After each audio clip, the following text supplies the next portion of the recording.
In a Santa Rosa County courtroom, Bree Kuhn smiled as if she were watching someone else's tragedy unfold.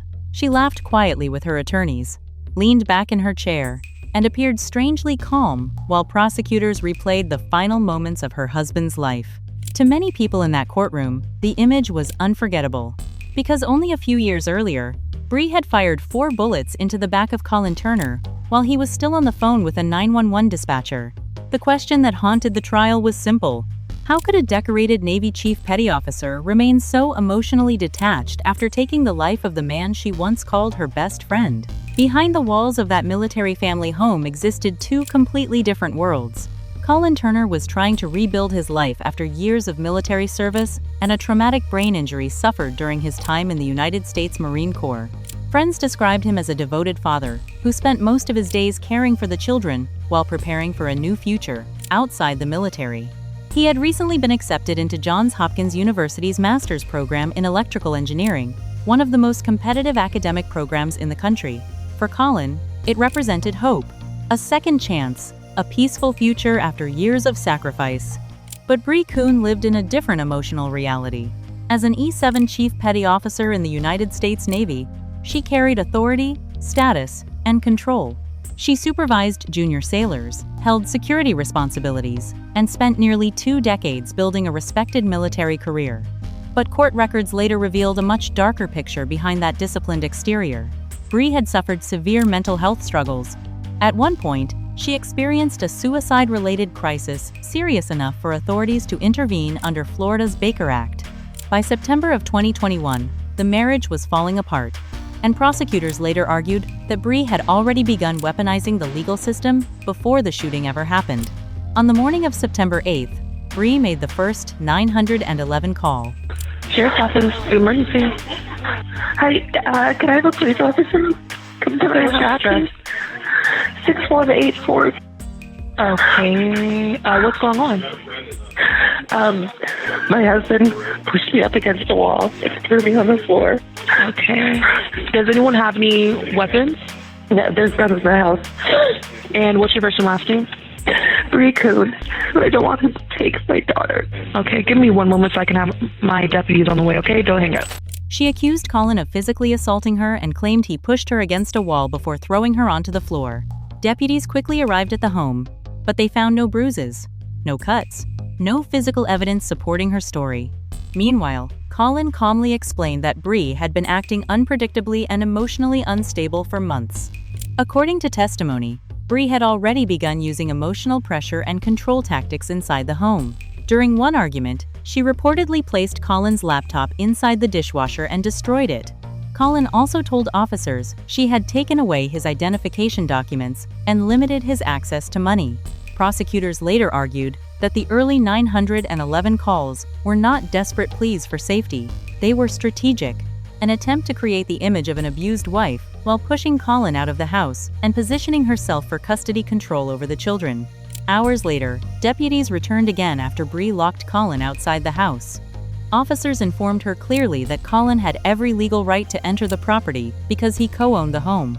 For a short moment, it looked as though the conflict might finally calm down. Instead, it escalated toward murder. Later that evening, Bree trapped Colin inside the garage. It was a confined space with little room to escape. Realizing the situation was becoming dangerous, Colin called 911 one final time. Sheriff's Office, emergency.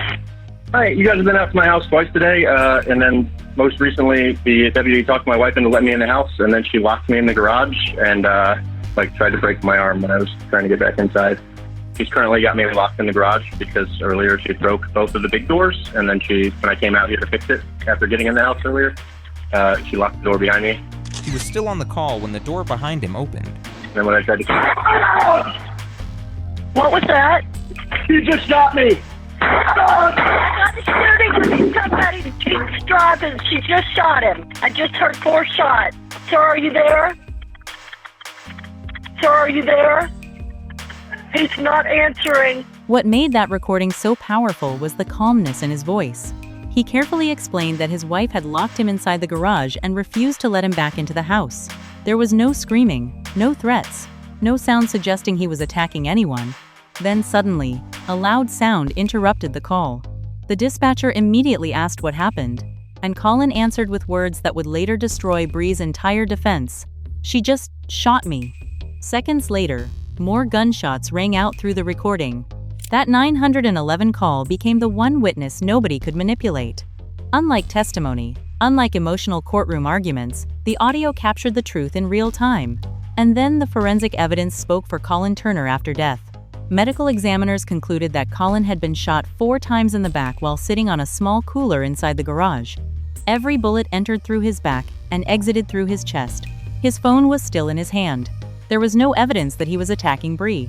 No evidence he was threatening her. No evidence he was moving toward her when she fired.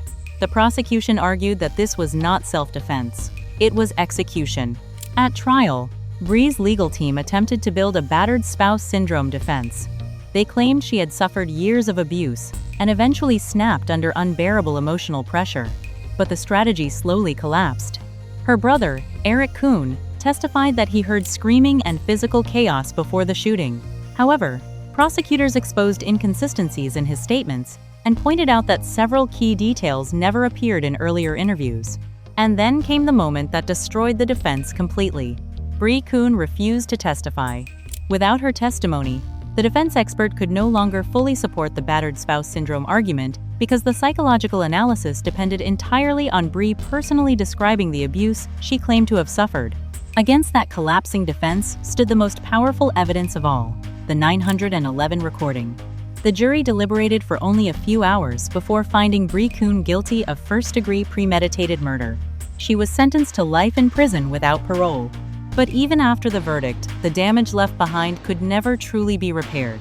Colin's family later revealed that the children developed deep fears surrounding guns and family conflict. They constantly worried about losing the people they loved. Even ordinary arguments inside the home terrified them. For them, violence was no longer something distant.